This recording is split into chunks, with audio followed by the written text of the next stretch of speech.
안녕하세요. 배우자 외도 당당하게 말한다. 역풍 담당. 상담계 해법 있는 바람주치 묻지마 간디. 근성 있는 외도 해결 변호사 이긴다 조변 조준현 변호사입니다. 네, 반갑습니다. 반갑습니다. 네, 오늘의 주제는 그 불륜 남녀가 네. 집착이 생기는 3가지 이유가 있습니다. 아, 네. 그 요거를- 이전에 제가 깜짝 법리상식. 깜짝 오랜만에. 그거 되게 현실적이고 네. 좀 중요한 거를 네. 말씀드릴게요. 네. 그러니까 소송에 들어가면은 남편이 이제 소송을 취하라고 압박하거나 네. 뭐 소송에 들어가지 말라고 이제 협박하는 경우가 많은데 네. 거기서 제일 대표적인 게 생활비를 끊겠다고 그렇죠. 하는 거거든요. 그렇죠. 전업주부인 분들은 이제 당장 양육비가 안 들어오면 생활이 그렇죠. 어려워지니까 또 그거에 굉장히 영향을 그치. 많이 받는 경우가 있어요. 그치. 그래서 이런 경우에 어떻게 대처해야 되느냐? 그렇죠. 대처하는 게 그렇게 많지는 않아요. 하지만 맞아요. 이거를 알고 계시면 되는 게 이제 첫 번째 법적인 방법은 네. 부양료 청구를 하는 게 있는데 네. 이걸 내가 이혼하지 않고도 법원에 생활비를 달라고 청구를 하는 거예요. 근데 네. 그거는 사실은 이제 부양료 청구 심판하는 기간도 6개월 이상 소요될 수 있고 네. 그다음에 액수도 뭐 정말 그 부양에 필요한 최소한의 네. 금액으로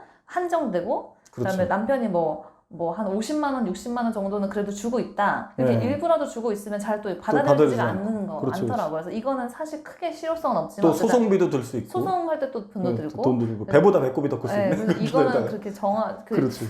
그렇기 때문에 우리가 이제 법보다 주먹이 주먹이 가깝다는 말로 저는 회사 쳐들어가라 그러거든, 사실은. 회사에 가서 회사 그냥 쳐들어가 들어 받아들여. 누라 그래, 저는.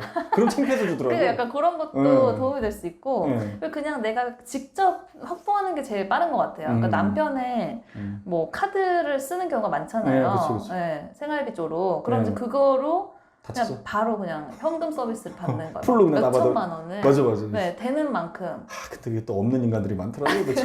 현금 서비스는 이게 대출이 되는 거잖아요. 대출, 현금 그래. 대출. 그거 해가지고 한 몇백만 원이라도 모아놓고 있으면 그건 뭐 범죄는 아니거든요. 그렇죠. 부부지간에는 부부간의 재산죄는. 절도죄가 성립 안 네, 되지. 절도죄 뭐 성립 안 되기 때문에 그건 가능하고 이제 그렇게 해서 몇 달간 버틸 수 있는 힘을 마련하는 게 좋고 그 다음에 이제 그 사이에 상가소송을 그렇죠. 빨리 하는 거죠. 소송하면 한 4, 5개월 정도면 판결 나고 한 1,500, 2,000 들어오니까. 1,500, 2,000 나오니까 그걸로 또 또 버티는 버티고. 힘이 되고 맞아요, 이렇게 맞아요. 하는 게 사실 제일 효과적이고 맞아요. 이 생활비 때문에 사실은 이 내가 남편에게 굴복을 당해서 네. 조치를 취하지 않는 게 더 위험한 거니까 맞아요. 요렇게 하시면 될 것 같아요. 네, 법대로 이제 그렇게 네. 하고 근데 사실 뭐 진짜로 부양료 청구 소송은 굉장히 네. 좀 복잡하지. 시간도 그렇죠. 걸리고. 네. 사실 그래서 이제 저 같은 경우는 이제 회사로 쳐들어가시라. 회사로 가는 것도 좋은 가서 방법이에요. 뭐 네. 크게 법에 걸리지 않게 여기서 뭐 네, 소리 지르는 네, 게 아니라 증거 다 들고 가서 나 여기서 들어놓고 내가 여기 경리부서 어디냐 거기 가서 네. 내가 직접 내가 당신의 비위를 다 알리고 네. 내가 내 계좌 내가 주고 올 테니까 내가 못할 것 같아. 뭐 술 한 잔 확 먹고 들어가시라고. 그럼 진짜 할 기세에 눌리면 이 자리 입금 안 하면 나 여기서 안 떠나겠다. 네. 그럼 소란을 피울 수도 없잖아. 맞아요, 소리 지를 맞아요. 수도 없고 때릴 수도 없고 못 한다니까. 맞아요. 사람들 조금만 소란 부르면 막 웅성웅성 직원들이 다 나와서 이게 뭐냐. 그렇게 찾아간 건 정당한 요구니까 그러니까. 남편도 이제 좀 압박이 되겠죠. 정당하게 압박되죠. 그리고 뭐 사무실 들어가는 게 뭐 주거 침입이 되는 건 아니니까. 범죄도 아니고요. 주거 침입 안 네. 되잖아. 영업 방해라고 될 수 있지만 그거는 사장이 거는 수 있는 거 아니에요? 그치? 직원이 영업 방해를 걸 수 있는 거 그렇죠. 네, 사장이- 고발은 할 수 있는데 뭐 그냥 소란이 아니라 잠깐 얘기하러 온 거 정도는 맞아. 또 업무 방해도 아니죠. 근데 얘기하러 갔는데 마치 이제 눈이 좀 풀려서 이렇게 얘기하시라고. 그래야지 무섭지. 그게 무서운 거거든. 아내분이 눈을 풀고 가세요. 눈을 풀고 가면 이게 얘가 눈빛이 왜 그러니까 이러지? 이렇게 주머니에서 뭘 꺼낸 것처럼 뭐가 막 하면서 일단 증거 몇 개는 이만큼 한 200장 출력하고 아주 온갖 특히 사내 불륜은 더 좋아. 사내 불륜이면 네. 온갖 그 추잡스러운 사진 같은 거 네. 그 잔뜩 출력해서 막 벌벌 떨면서 마치 무슨 일을 저지르는 것처럼 얘가 뭐 뽕을 맞고 왔나 그런 무섭습니다. 안 주면 큰일 나겠다. 막 횡설수설하면서 맞아요. 빨리 입금해. 어떡할 거야? 막 손발 떨면서 이렇게 하시라고.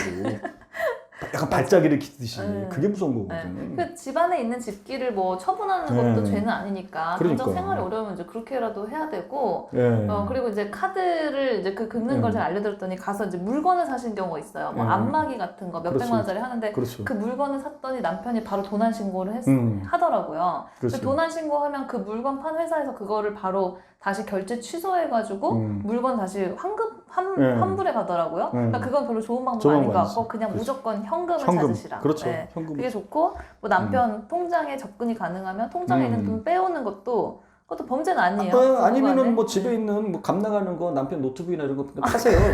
당근 마켓에 파시라고. 당근 마켓, 골프채 이런 거 잘 팔립니다. 노트북이랑 골프채 엄청 잘 팔려. 네. 자동차도 내놔 그냥. 되게 됐잖아. 헐값 좋은 가격에 자동차 중고차에 중고나라 이런 당근 막 요즘 당근하는 요 재미가 있더라고요. 요즘 그쵸. 제가 당근 좀 합니다. 그래요? 이렇게 우리 스스로의 권리를 스스로 지키는 방법이니까. 지키는 방법. 네. 네, 뭐이 얘기만 사실 또 오늘 새롭게 쭉 할 수 있는데 오늘 주제가 있으니까 불륜 남녀가 이제 집착이 생기는 세 가지 이유가 있는데 네. 이제 첫 번째는 새로운 상간자가 등장한 경우에 집착이 생기더라고. 그래서 굉장히 위험한 게 뭐냐면 이것도 이제 생각을 잘 하셔야 된다고. 네. 보통의 아내분들은 이제 남편의 이제 뒤를 캤더니 상간녀가 하나가 있는 게 아니라 둘이 있어. 맞아요. 그럼 상간녀 1한테 상간녀 2의 존재를 얘기해 주려고 그러면 야 이년아 너밖에 없는 줄 알아? 또 하나 있어. 네. 너 이런 애랑 또 사귀고. 그러면 둘이 헤어질 것 같죠. 네. 굉장히 위험한 행동하는 거예요. 상간녀가 집착이 생겨버려요. 그렇게 되면. 그러니까 첩이 첩고를 못 본다는 말이 있는 거거든. 그 말은 정말 진리인 거거든. 상간녀가 또 다른 상간녀 꼴을 못 봐요. 네. 와이프는 일단 인정하고 들어가. 어쩔 수 와이프 부인이니까. 네. 부인이랑 뭐 어떻게 하는 거는 뭐 좀 질투를 가끔 느낄 수도 있어도 네. 크게 질투 안 느끼는데 나 말고 또 새로운 여자랑 또 바람이 나면 네. 이건 진짜 무슨 좀 피해 혈투를 벌일 정도로 가더라고. 그 대목에서 상간녀가 돌아버려서 아내분한테 맞아요. 이르러 오는 경우가 있어. 자기도 자폭하면서. 맞아요. 집에 들어오는 경우가 그런 경우가 굉장히 집에서. 많더라고요. 저랑 3년 사귀었습니다. 네. 죄송합니다. 마치 지는 반성하는 것처럼 근데 또 하나 여자 있는 거 알고 계셨습니까? 이렇게 꼰지르는 거지. 맞아요.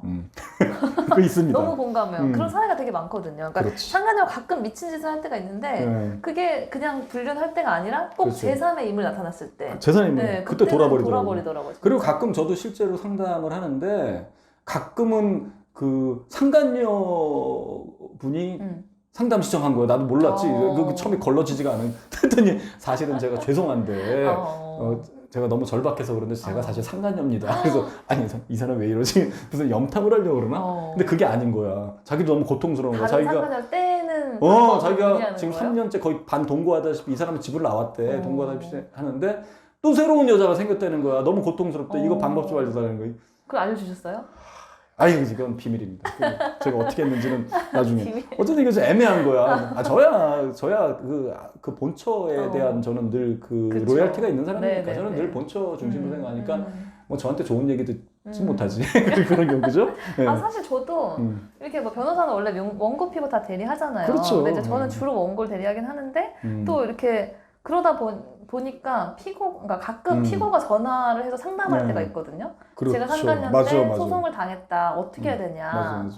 그런 경우에 저는 제가 원고로서 소송을 대리하다 보면 피고한테도 가장 좋은 건 사실은 빨리 반성하고 자백하고 인정해라, 그냥 사건을 빨리 종결하고 마음을 좀 풀어주는 거. 그게 사실 크게 봤을 때 가장 피고한테도 유리하더라고요. 맞아. 그러니까 가끔 이제 피고 변호사님들 중에 막 괜히 이 사건을 크게 만들어가지고 나는 책임이 없다 하면서 증인 신문하고 막 허위 주장 내고 하면은 판결금이 더 높게 나오는 경우를 제가 되게 많이 봤기 때문에 피고를 상담할 때 그냥 사과하고 반성하고 빨리 이제 해결하자 이렇게 조언을 하죠. 그런 방향으로 그렇죠. 그러니까 선처를 구하는 게 가정인데 뻔뻔하게 나오고 막 발뺌하고 뻔히 증거가 있는데 아니라 그러고 이 가정 이미 끝난 줄 알았다 그러고 파탄 났다 그러고 말도 안 돼 주장하는 거거든. 그러면서 뻔뻔하게 나오는 경우가 괘씸죄 걸리는 거죠. 맞아요. 그런 판결은 높아져요. 인정하는 게 좋죠. 예전에 죄송합니다. 좀 옛날 얘기를 가지고 5.16 군사정권 재판 때 정치깡패 자유당 때 정치깡패들을 다 이제 재판에 올렸는데 근데 이정재라고 있어.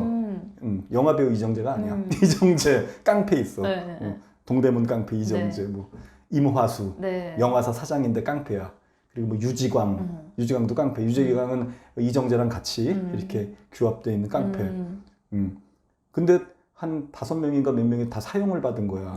유지광도 다 사형받았는데 유지광만 무기로 감형하고 15년 살고 이러다가 15년 몇 년 안 살아 한 5년 살다가 풀려났어요. 그래서 한 60 넘어서까지 살았어 이 사람은. 나머지 다 사형당했어. 나머지는 다 발뺌하는 거야. 특히 이마수 이 사람은 막 이정재한테 미루고 유지광한테 미루고. 근데 유지광은 자기가 제가 다 했다. 죄송하다. 선처해달라. 바짝 엎드린 거지. 그러니까 죽다 살아나는 거죠. 그 사람만 살았다니까. 그러니까요.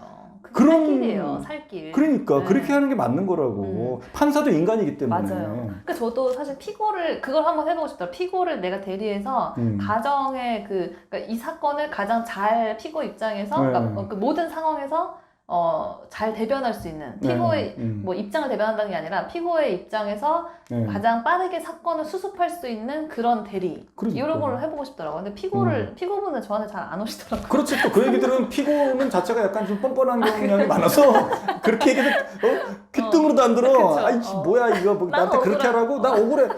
지가 억울한지 안 되니까 난 맞아, 이해가 안 맞아. 가는 거지. 그렇게 하다가 판결도 이제 다 맞아봐야지 이제 그래. 그때 가서 그때 가서 이제 후회하죠. 후회하는 거죠. 네.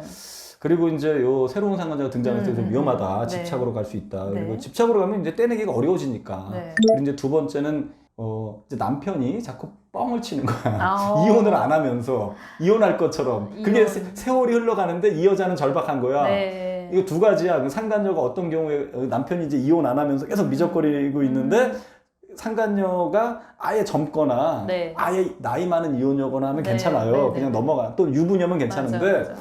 상간녀 나이가 애매한 거야. 30대 이제 중반으로 치닫고 있어. 만난 지 노처녀. 20대 후반부터 만나서 벌써 한 4, 5년 된 거야. 근데 네. 이 자식 아직도 이혼 안 하는 거 자기는 얘만 바라보고 있는데 음. 집에서는 왜 결혼 안 하냐 자기 이러고 있지. 이런 경우. 이혼하고 온다는 말을 진짜 믿은 거죠. 믿은 그 거죠. 여자는. 그렇지. 왜냐면 아내 욕을 그렇게 하거든. 아내 뒷담화 많이 까잖아요. 그리고 그러거나 또는 이제 여자가 이제 싱글이면서 이제 딱 그 나이 때가 보통 많고. 맞아. 싱글이면 그리고- 그 결혼 생활에 그걸 잘 네. 모르는 것 같더라고요. 그리고 또 네. 남편이 굉장히 능력자야. 굉장히 괜찮아. 돈이 특히 돈이 중요해. 돈이 많은데 상간녀는 가난한 이혼녀 뭐 이렇게 되는데 상간녀는 완전 여기 몰빵한 거죠. 빨리 이혼시키려고. 네. 이런 경우에 이제 집착에 들어가는 경우. 그래서 또 이때 또 도발을 하지. 아내한테 찾아와가지고 아내분한테 찾아와서 나랑 결혼해. 자폭하고 도발하고. 맞아요. 제가 여기 왜 왔는지 아십니까? 아, 근데 이제 아내분 이미 느낌이 와. 네. 보통은 그쯤 되면은 여자 있는 거 알아요, 대충. 근데 올 것이 왔구나. 이제 찾아오거나 전화하거나 하지. 뭐 또는 뭐 카톡 보내거나 하죠. 근데 상간녀가 문자로 장문으로 쫙 보내지. 그래서 보통은 이제 내가 이제 만난 지 한 5년 됐다. 죄송하다. 꼭 죄송하대. 맞지. 죄송한데 뭐 어쩌고 저쩌고 저쩌고. 근데 뭐 맥락이 없어. 뭐 핵심 메시지가 없어. 그냥 막 그러고 그냥 가는 거. 싸움 붙이는 거거든. 그래, 니들 빨리 싸워라. 이제 내가 나설 때가 됐다. 약간 이렇게 생각하는 그리고 거죠. 이제 남편에 대한 그 강한 메시지지. 네가 정리 못하면 내가 정리시켜줄게. 그런 독한 마음으로 술 먹고 찾아오기도 하고 카톡 날리기도 하고 심지어는 이 사람이랑 남편이랑 옆에서 자고 있는데 자는 모습 찍어서 맞아. 그 아내한테 보내기도 맞아, 하고 맞아. 당신 남편 내 옆에 있다. 이런 지 벌써 5년째다. 알고 계셨냐. 그래서 자기 거는 또 이렇게 발신 표시 금지해서 보내. 아니 웃기다니까. 자기는 공격 안 당하려고 이렇게 위장을 해요. 그리고 둘 싸움 시켜서 이혼시키려고 하는 겁니다. 익명의 제보자라고 하면서 또 그렇지. 다른 사람 절대 이혼해주지 말라고. 이미 상간녀는 집착으로 들어간 거고 그 상태에서 해주면은 상간녀의 그 수에 말려든 겁니다. 그렇죠. 그야말로 죽 써서 개 주는 게 그런 경우거든. 절대 주지 마시라고. 그런 경우 이제 집착으로 들어간 경우가 있지. 오히려 남편도 그런 상황에서는 약간 상간녀의 그런 집착이 계속되는 상황이니까 네. 좀 끝내고 싶어하는 경우도 많았던 것 같아요. 남편이 그렇죠. 끝내고 싶어하는데 상간녀가 하도 집착하고 막. 근데 보통의 경우는 그런 경우가 안 끝내요. 상간녀가 찾아와서 그쯤 하면 남편이 정 떨어져 할 것 같은데 네네네. 또 우유부단한 남편이 많은 거야. 그런 경우는 또 우유부단해 이 사람이. 또 상간녀한테 또 끌려다니더라고 그 다음에. 그래서 안 끝나는 경우가 다반사예요. 그쵸. 심지어는 상간녀가 찾아오니까 남편이 너무 당황하니까 우리 가정 다 깨지게 생기니까 상간녀랑 막 아내 보는 앞에서 막 진짜 육박전 벌이고 네. 상간녀 따기도 때리고 막 이런 거야. 네. 그러니까 아내는 믿은 거지. 이 정도 됐으면 이제 끝나나 보다. 네네네. 일주일도 안 돼가지고 안 끝난 걸 발견한 거죠. 안 끝나요. 그거 안 끝납니다. 빨리 상간녀 쳐야 된다고. 상간녀가 자폭한 모든 내용 다 캡처해놓고 그 다 녹음하고 최대한 그래가지고 그거 가지고 소송 들어가고 막 다시라고 상간녀를 쳐야 된다는 얘기예요. 그리고 이제 세 번째 경우는 요건 이제 센 집착은 아닌데 네. 깐족거리는 게 있잖아요. 뭐냐면 이제 가족여행을 갔을 때 아. 가족여행을 좀 가면은 깐족거려. 질투를 하더라고. 괜히 그렇게. 전화하고. 네. 짜증내고 털하죠. 일단 가족여행을 간다는 사실을 이제 얘기를 보통 해요. 이제 네, 왜냐면 이제 맞아요. 유부남이 이미 알고 하니까 네. 자기야 내가 이제 한번 갔다 올게. 내가 그냥 아유 그냥 의무적으로 갔다 오는 거야. 내가 그냥 희생하고 올게. 뭐 약간 이렇게 얘기하는 거지. 네. 그러면서 이제 애랑 이렇게 단란하게 간단 말이야. 근데 상간녀도 이제 처음에 보낼 때는 그냥 이렇게 보내는데 막상 혼자 남겨지니까 짜증나는 거야, 이 상황이. 하여튼 여자들의 마음이 그런 게 좀 있는 것 같더라고. 맞아요. 네. 괜히 짜증나. 네. 자꾸 문자해. 괜히 아내가 옆에 있는 줄 알면서 심지어 막 전화를 해. 그래서 여행 가는 길에 또는 돌아오는 길에 차 안에서 뭐가 계속 전화가 와서 이렇게 남편이 계속 이거 막 숨기더래. 전화를 자꾸 끊더래. 네. 그때 들키는 경우가 많아요. 맞아요. 그때 처음으로 이 바람 폈구나라는 걸 알게 된 시점이 그때 여행 갔는데 거기서 이렇게 상간녀가 뭐 막 보내가지고 그 상간녀가 절반은 의도한 겁니다. 그 싸움 시키려고 그러는 거라고. 균열 일으키려고. 막 전화한다고. 이게 집착으로 들어가는 거라고. 예. 그래서 이렇게 이제 가족여행 그러고 나서 이제 이게 문제가 뭐가 되냐면 더 깊게 붙는 경우가 많아요. 가정여행. 왜냐면 상간녀가 집착하고 이제 짜증이 잔뜩 올랐잖아요. 털어져 있단 말이야. 그걸 이제 풀어주려고 이제 남편이 또 사력을 다한다고 뭐 사주고 또. 왜냐면 이 바람이라는 거는 이 균등하게가 양다리형 인간의 경우는 상간녀한테 선물해 준 거를 똑같이 아내한테 와서 선물해줘. 아내랑 갔던 데를 상간녀 다음에 또 데려가고. 그걸 나중에 아내분이 알게 되면 진짜 상처받잖아요. 그렇지. 네. 그래서 심지어는 선물을 2개 똑같은 거 사가지고 해가지고 차에 똑같은 선물이 트렁크에 있는 걸 아내가 발견하고 하나는 내 건데 하나는 뭐지? 이런 경우 있어요. 종종 있어. 이거 거의 100% 그걸 상간녀 거라고 생각하시면 돼. 이거 분명히 근데 다른 핑계대. 이거 너 아무개 알지? 아무개 대리. 그 와이프 거도 하나 사달라 그래서 내가 간 김에 그 대리가 부탁해서 그 대리 와이프 거 내가 사준 거야. 속지 마십시오. 절대 그런 일 없습니다. 여자 거예요, 여자 거. 여자 거. 이거 3가지가 약간 다 상간녀가 남편이 완전히 자기 소유가 아니라는 걸 느낄 때 집착이 심해지는 것 같네요. 심해지는 결과가 되는 것 같네요. 그래서 이때는 결론은 뭐냐면 절대 믿지 마세요. 이런 경우는 집착으로 들어간 경우는 더 안 헤어진다. 헤어졌다고 믿지 마시라. 그쵸. 증거 잡아서 증거가 자동으로 오는 경우가 많으니까 그거 다 모아서 흥분하지 마시고 좀 차분하게 다 모아서 상간녀를 맹폭격을 하시라. 그리고 남편이 알아서 정 떨어지는 경우는 없고 강하게 더 대처를 해야지 떨어질 수 있다. 그렇습니다.